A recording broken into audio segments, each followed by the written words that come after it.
Olá, esse é o episódio número 3 do programa História em Debate, que é um programa parceria com o canal Aqui Se Faz História e o Laboratório de Pesquisa e Prática de Ensino de História da UERJ, o LPPE. No programa de hoje, temos a imensa satisfação de receber o Matheus, que eu já conheço aí há alguns anos, né, Matheus, nossa trajetória acadêmica,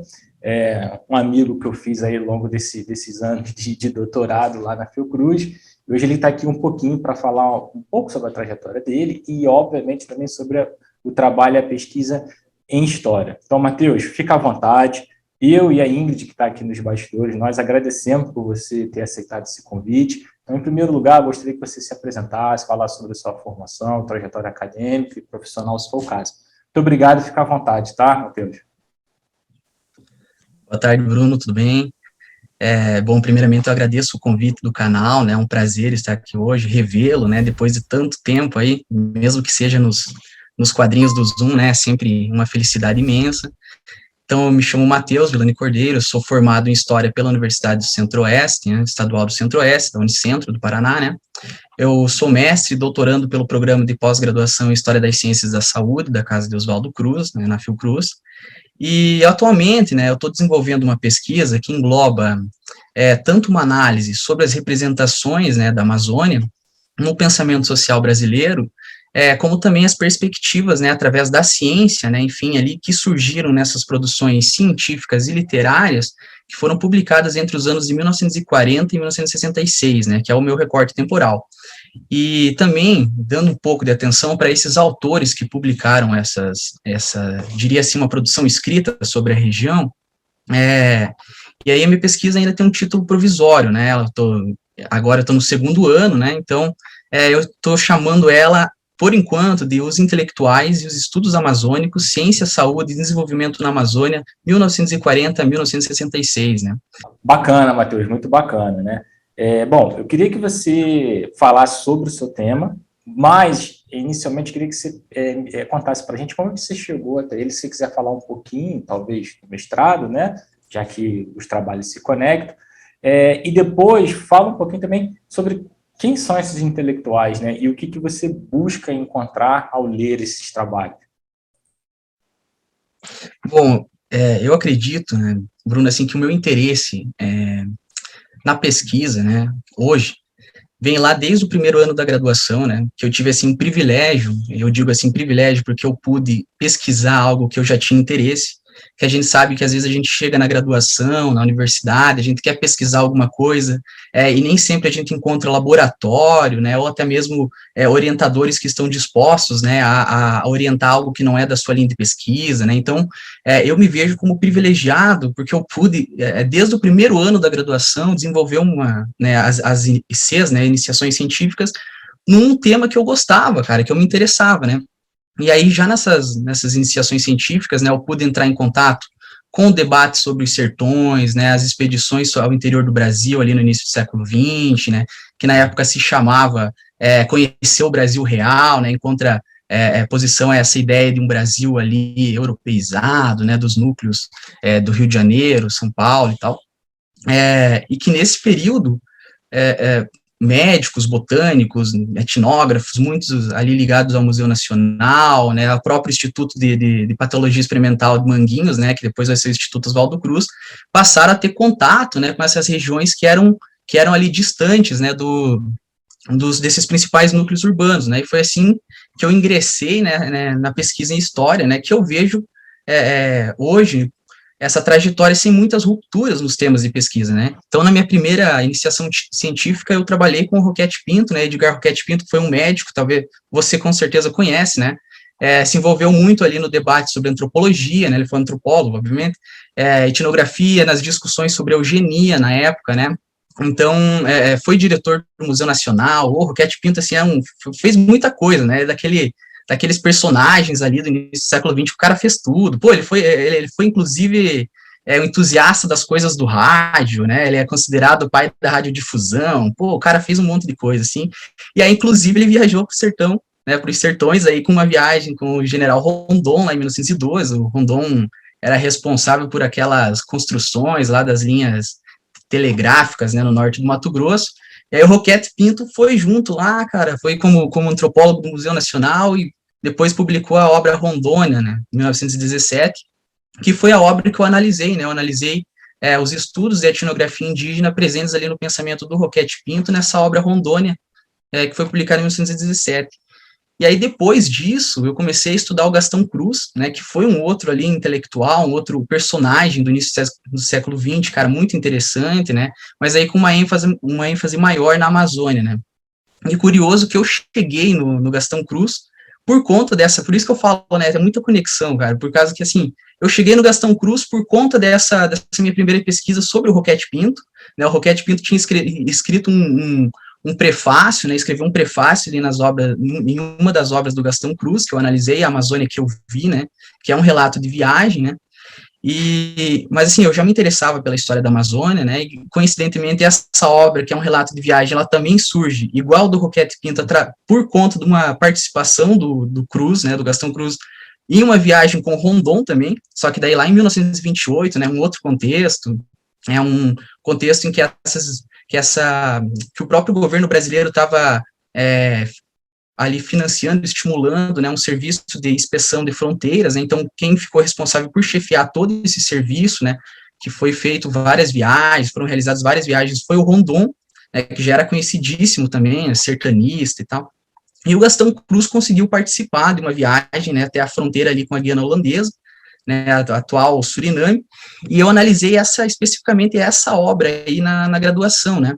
analisei aí as perspectivas, né, da etnografia indígena lá no Gastão Cruz também, mas eu vi que o Gastão Cruz ele tinha uma coleção muito interessante de obras sobre a Amazônia, né, e eu resolvi trazer o Gastão Cruz para o mestrado, né, que foi o tema aí da minha pesquisa, né, durante o mestrado, onde eu analisei as representações sobre a natureza e sociedades indígenas nessas obras aí sobre a Amazônia do Gastão Cruz, né. Bom, eu não falei, mas o Gastão Cruz, né, foi também um médico, escritor, crítico literário, desses aí que fez um monte de coisas na vida. Inclusive, uma curiosidade, ele é considerado um dos precursores aí do gênero da ficção científica no Brasil, né, uma coisa muito curiosa, né. E o Gastão Cruz, assim, ele foi considerado, já ainda em vida, né, na sua época, obviamente, um intérprete da Amazônia. O Gastão Cruz ele publicou algumas obras sobre a região, né, com um pano de fundo como sobre a Amazônia, né, alguns romances, o relato de viagem que eu acabei de comentar, né, obras de divulgação, que foram ali, essa coleção ali foi publicada entre a década de 1920 e 1940, ali, que foi o período que o Gastão mais produziu ali, na sua carreira de escritor e tal. E também é um período que é permeado ali por aquelas ideias sobre a Amazônia do final do século XIX, início do XX, né, que foi num processo praticamente da formação do imaginário social sobre a região, né, que com certeza vai modelar ou melhor, em grande parte, as representações sobre esse espaço natural e social da Amazônia ao longo do século XX, né, que assim, principalmente na virada do século XIX para as décadas do século XX, ali surgiram diversas narrativas ficcionais, no caso, sobre a Amazônia, muito naquela estética do realismo naturalista, né, de outros gêneros ali gêneros literários que estavam surgindo no Brasil, né, como a literatura fantástica, a ficção científica, e esses escritores, né, que escreveram sobre a Amazônia, eles vão se basear, né, na leitura de registros, produzidos ali numa concepção do real maravilhoso, né, lá dos cronistas do século XVI, dessas primeiras viagens de exploração na Amazônia, e esses relatos, então, eles vão ser apropriados por essa leitura, por essa literatura ficcional, né, pois eles, né, eram de certa forma, né, são de certa forma, parte do imaginário sobre a Amazônia, e que depois, ali em conjunto com a produção de naturalistas, de médicos, né, e demais viajantes que passaram pela Amazônia, eles vão dar sustentação para fundamentar esse ambiente que a grande maioria, né, desses escritores não conhecia fisicamente, inclusive o Gastão Cruz, né, o que não era incomum, cara, porque assim, como eu falei, o Gastão Cruz, ele escreveu as suas primeiras obras sobre a Amazônia sem conhecer fisicamente a região. E ele só foi, porque assim, ele só foi conhecer essa região que ele escreveu no romance lá quando ele foi viajar junto com o Rondon, né, que se a gente for olhar, não era algo incomum, como eu falei, né, outros escritores também fizeram isso, de escrever sem ir ao lugar, né, sem estar lá em loco, O próprio Júlio Verne escreveu uma obra sobre a Amazônia, né, A Jangada, de 1881, que é ambientada na Amazônia. O Verne nunca pisou na Amazônia, né, cara? O próprio Euclides da Cunha também escreveu textos sobre a Amazônia sem estar na região, né? Depois ele vai lá, através de uma comissão lá, ele visita a região, mas ele escreveu sem estar lá, né? O Gastão Cruz também, não era algo tão incomum, né? Mas é interessante que esses escritores, né, inclusive o Gastão Cruz, eles utilizaram de diversos elementos científicos, né, disponíveis na literatura da época sobre a Amazônia, e que vai, assim, integrar essa obra, né. Então, o Gastão Cruz, ele leu uma série de autores, especialistas, naturalistas, médicos, antropólogos, né, para escrever essas obras, inclusive os romances, né. Então, você pega um romance lá, obviamente não tem uma bibliografia atrás, né, um romance, mas você consegue notar a referência de vários naturalistas lá. Então, de certa forma, havia um esforço tremendo para reconstruir um ambiente, né, construir um ambiente, perdão, que fosse ali o máximo possível fiel, né, uma representação ali possível, né, literária da realidade, né, cara. E quando eu analisei as publicações do Gastão, né, a própria trajetória do Gastão Cruz, me possibilitou não somente mapear, né, o papel dele enquanto intérprete da Amazônia, que com toda certeza ele foi, né, mas também a função de divulgador do conhecimento científico sobre a Amazônia, e através da literatura, né, através da sua literatura. As obras do Gastão Cruz, então, tipo, elas carregaram tanto perspectivas científicas sobre a região amazônica, quanto impressões presentes ali no pensamento social brasileiro, né, sobre essa mesma região. E então agora no doutorado, cara, na minha atual pesquisa, ela vai muito de encontro a esses estudos, né, já numa outra época, esses estudos sobre a região amazônica, né, estudos científicos, produção literária, eu diria até uma produção escrita, que foi publicada ali entre 1940 e 1966, e que foi um período, né, de valorização não só da Amazônia, né, mas do interior do Brasil como um todo, né, a região norte, ela se torna, em particular, uma região estratégica, né, vamos dizer assim, estratégica no projeto de capitalismo nacional que vai ser proposto lá pelo Vargas desde quando ele assume o poder, lá em 1930, e no qual essa região, essa região, ela vai entrar ali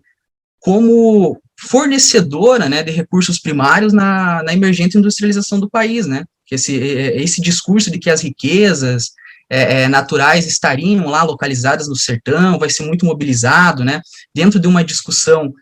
de expansão das fronteiras internas do país, né, dentro da tese do mito bandeirante, que estava ocorrendo ali no período, do discurso integracionistas, né, em que fica meio que colocado ali que o próprio sentido de brasilidade, né, assume, em sua essência, a marcha para o oeste, né, cara. Então, não somente a colonização da Amazônia, mas do interior do Brasil como um todo, passa a ser, no discurso oficial, um requisito, né, para esse desenvolvimento do Brasil, para esse desenvolvimento do país, né, que aconteceria a partir da ocupação desses ditos, né, espaços colocados ali, né, ditos espaços vazios, né, que é um discurso que vai acompanhar as políticas para a Amazônia ao longo do século XX. Então, a ocupação da Amazônia, nesse sentido, né, vai exigir legitimidade, né, um apelo popular para essa implementação de políticas públicas, né, e também vai exigir orientações científicas e técnicas, né, que pudessem ali lidar, né, vamos lembrar que é uma região que é colocada com muitos problemas, né, então vai ser necessário ter essas orientações científicas, né, e técnicas para lidar com esses problemas, né, como os problemas de saneamento, migração, agricultura, né, transporte, a questão da logística também é importante, né, nesse período, que eram ali vistos como questões essenciais, né, para dar esse suporte, né, para essa política de colonização da Amazônia. Então, foi um período ali que vários órgãos foram criados, né, o Departamento Nacional de Migração, acho que foi criado ali em 38, o Instituto Agronômico do Norte, o Plano de Saneamento da Amazônia, criado nessa época, também uma série de agências para que fornecessem esse apoio, né, esse suporte, esse projeto de colonização. E aí, depois, cara, ali com a guerra, né, na Segunda Guerra Mundial, no desenvolvimento da Segunda Guerra Mundial, a Amazônia vai se tornar uma região estratégica, né, no esforço de guerra, né, por conta aí das maiores reservas naturais de borracha estarem localizadas na região, né, é um contexto que a Inglaterra, ela acaba perdendo as suas colônias lá no Sudeste Asiático, né, por conta das conquistas japonesas do Pacífico, né, o que faz com que o Brasil passe a ser, né, a principal opção, né, dos aliados para suprir essa falta de borracha, né, que é um item essencial. Na época não havia ainda a borracha sintética, né, não tinha como produzir ainda em grande escala a borracha sintética, então ocorria que o Brasil, né, era a principal opção, né, dos aliados para suprir essa necessidade do produto, que era um produto importantíssimo, né, no esforço de guerra, né, não à toa que a borracha, né, vai mobilizar um grande projeto, né, a partir do governo dos Estados Unidos. E aí, lá em 42, é firmado aí os acordos de Washington, né, entre o governo brasileiro e o governo estadunidense, para que o Brasil, né, fornecesse esses recursos primários, né, em especial a borracha. E aí é criado também uma série de agências, né, o próprio CESP, Serviço Especial de Saúde Pública, né, é criado nessa época aí para dar suporte, né, a essa necessidade aí da borracha. Vai ser criado todo aquele plano, né, o SENTA, de mobilização dos trabalhadores para a Amazônia, né, a valorização da Amazônia, ela continua, cara. O que acontece, né, no pós-guerra, a Unesco entra muito com propostas, né, e aí surge, a partir da Unesco, uma proposta da criação de um Instituto Internacional de Pesquisas na Amazônia, que é uma proposta que fracassa, né, ali na década de 40, né, ela fracassa, mas o debate que foi estimulado por ela, né, por essa proposta, vai influenciar lá no segundo governo Vargas, já no início da década de 50, a criação do INPA, que é o Instituto Nacional de Pesquisas da Amazônia, e nesse período também criado o SPEV, né, que é a Superintendência do Plano de Valorização Econômica da Amazônia, que é uma agência que foi criada justamente para promover o desenvolvimento da Amazônia, né, a industrialização, e que é interessante que foi uma agência de planejamento regional, mas que era uma instituição nacional, né, depois outras vão surgir nesses mesmos moldes, a própria Sudene, né, com Juscelino, e aí diversos intelectuais, né, como se perguntou agora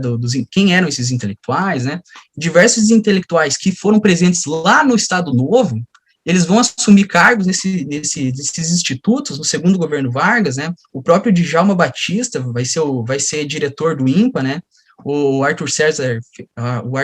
Ferreira Reis vai ser primeiro superintendente da SPEV. Então, esses intelectuais lá presentes lá do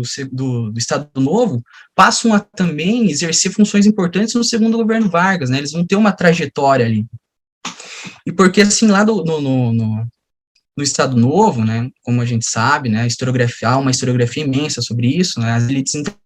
intelectuais, elas passam a exercer funções importantíssimas ali no Ministério da Educação, né, no DIP, no Departamento de Imprensa e Propaganda, passam a assumir posições de destaque, né, tanto na promoção e manutenção do regime, né, essa intelectualidade, ela passa a ser atuante no âmbito do Estado, né, e a própria imagem do intelectual, se a gente for olhar, que vai ser divulgada pelo regime varguista, é de um indivíduo que vai ser envolvido tanto na construção de ideias, né, nessa questão de produção de bens culturais, né, um produtor cultural, mas também participante da vida política, né, ele não vai ser mais um indivíduo isolado, né, ele vai ser ali um interventor em assuntos públicos, né, e aí esses intelectuais, eles vão cultivar uma relação muito estreita com o Estado, né, com o Estado Novo. Eles foram colaboradores, né, inclusive ali nos projetos intervencionistas, né, na Amazônia. Alguns ali forneceram uma orientação técnica, né, outros produziram um ideário, né, com imagens, personagens, né, narrativas sobre a Amazônia, que já eram presentes no imaginário popular da época, né, e que foram ali amplamente mobilizadas, né, por esse discurso oficial do Estado, para embasar essas políticas públicas da Amazônia, né, lembrando que ainda era um período que o próprio Estado Novo estava tentando se legitimar. Então, havia necessidade de você ter algum certo amparo, né, para embasar essas políticas públicas, né, um amparo cultural, né, que uma mobilização ali de uma aceitação popular também, né.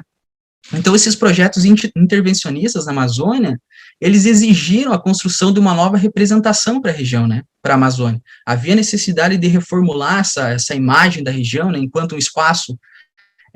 digamos assim, que fosse merecedor, né, dos incentivos do Estado Novo, né, e depois vai ser legado aos outros governos, essa uma ideia muito similar, e aí que entra meu objeto, né, meu objeto de estudo, né, que são essas produções escritas, que de alguma forma elas trabalharam ali alinhadas a essa conjuntura política, né, alinhadas a uma agenda de pesquisa,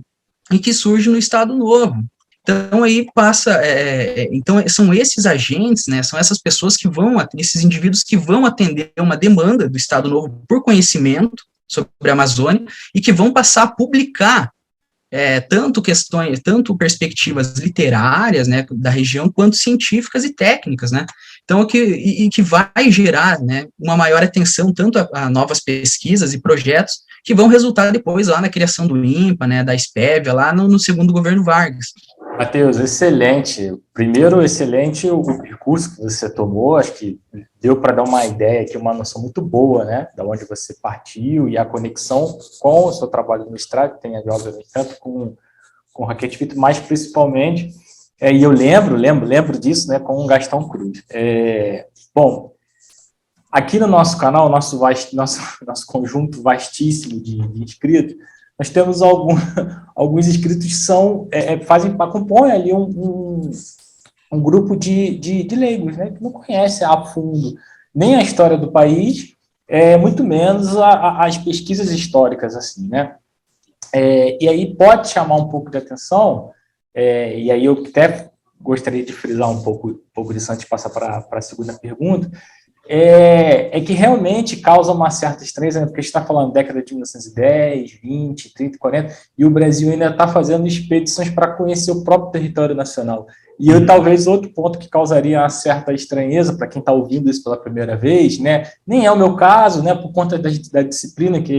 bom, se o caso você é pesquisador especializado na temática, mas no meu caso, a partir das disciplinas que a gente cursou, né? Obrigatória, a gente nós estivemos juntos, né? Nessa campanha, né? Mas outra coisa que poderia causar estranhamento é a ideia do próprio Estado Nacional colonizar parte do próprio Estado Nacional, né? De outras regiões que a gente pode, enfim, aí vem toda a ideia da questão dos sertões, a ideia do sertão e tal, do afastado do centro urbano. Mas não precisamos entrar nisso, não precisamos nem comentar em relação a isso, obviamente você fica à vontade. A segunda pergunta que eu queria te fazer, que tem a ver com a sua pesquisa, é que você comentar sobre as suas fontes, fala um pouquinho sobre elas, tá? Mais ou menos quais foram as fontes que você vai analisar, o que você separou, enfim. Uhum. Bom, acho que sobre isso, a gente que está mais familiarizado, né, com essa discussão, mas assim, a história do Brasil, do povoamento brasileiro, ela é muito litorânea, né, então, sempre foi assim, as grandes faixas, né, demográficas, né, de alta demográfica,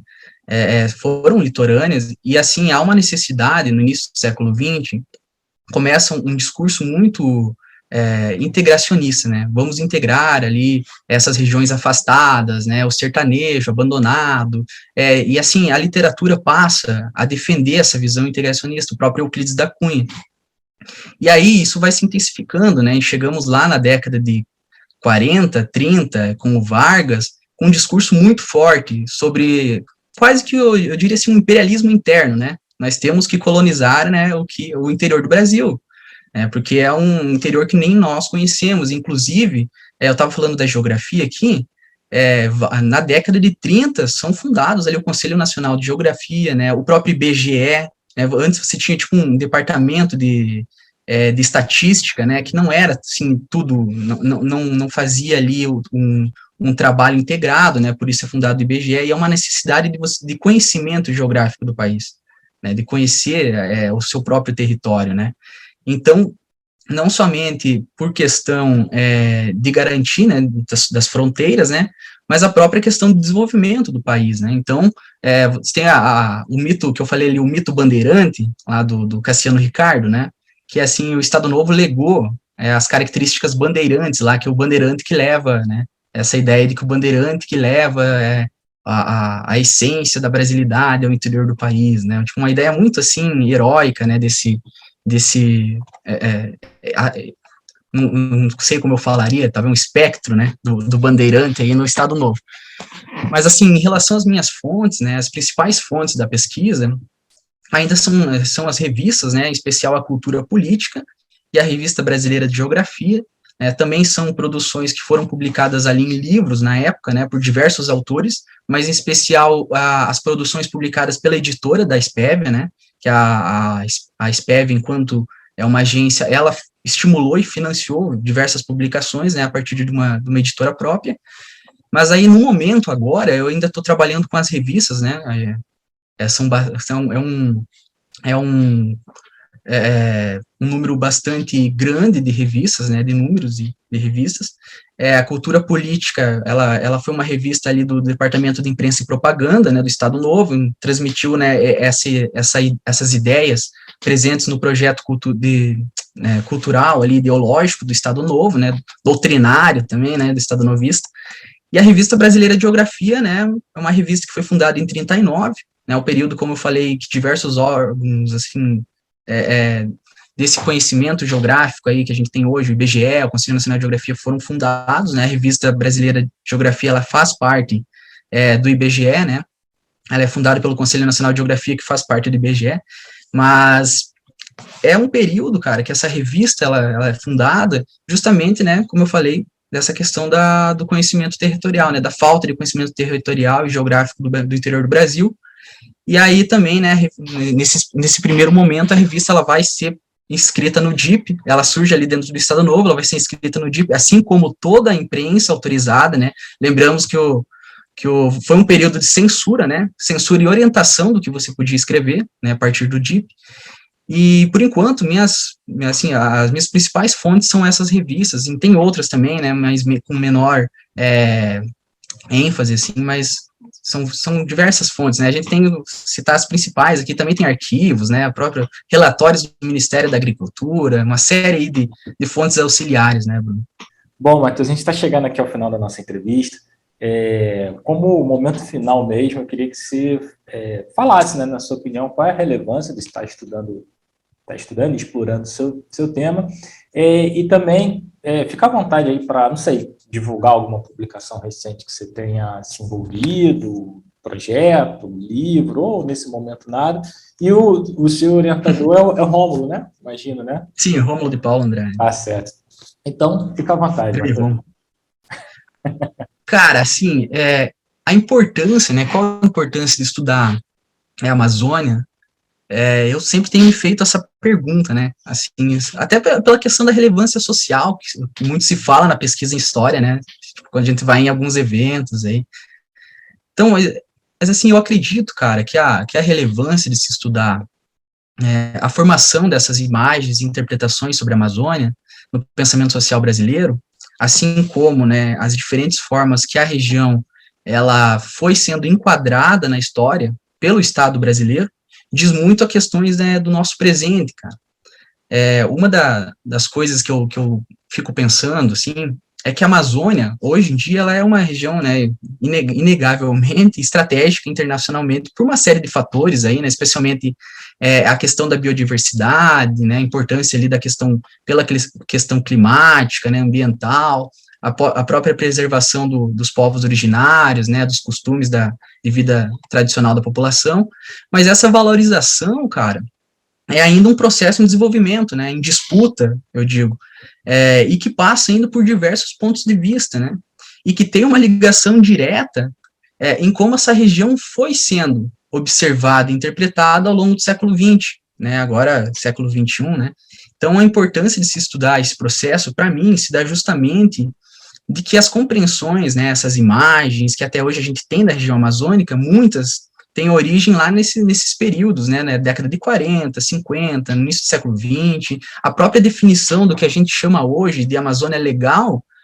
surge lá em 53, né, que é através de uma medida lá de estímulo para o desenvolvimento da região, né, são imagens, né, mitos, representações da Amazônia que surgem ou se fortalecem nessas décadas, né, de 40, 50, como eu falei, e que são utilizados até hoje, né, inclusive pelo governo atual. A própria questão ali que em vários momentos, né, nós temos várias declarações feitas pelo presidente de que há um interesse internacional na Amazônia, né? A gente não, pô, eu vejo isso sim várias vezes, né? Não foi uma vez ou outra,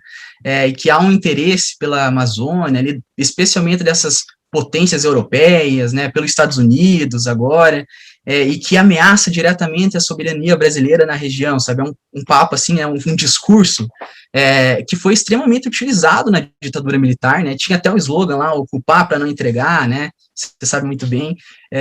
e que é um discurso, cara, que pautado nessa tese da cobiça internacional da Amazônia, né, e que ganha que vai ganhou uma maior ênfase ali na década de 40 e vai ser consolidado na década de 60, e que é utilizado até hoje, né, a gente tem ali, como te falei, vários exemplos, não só do presidente, mas de diversos cargos ali do governo que toda hora aciona essas imagens da Amazônia,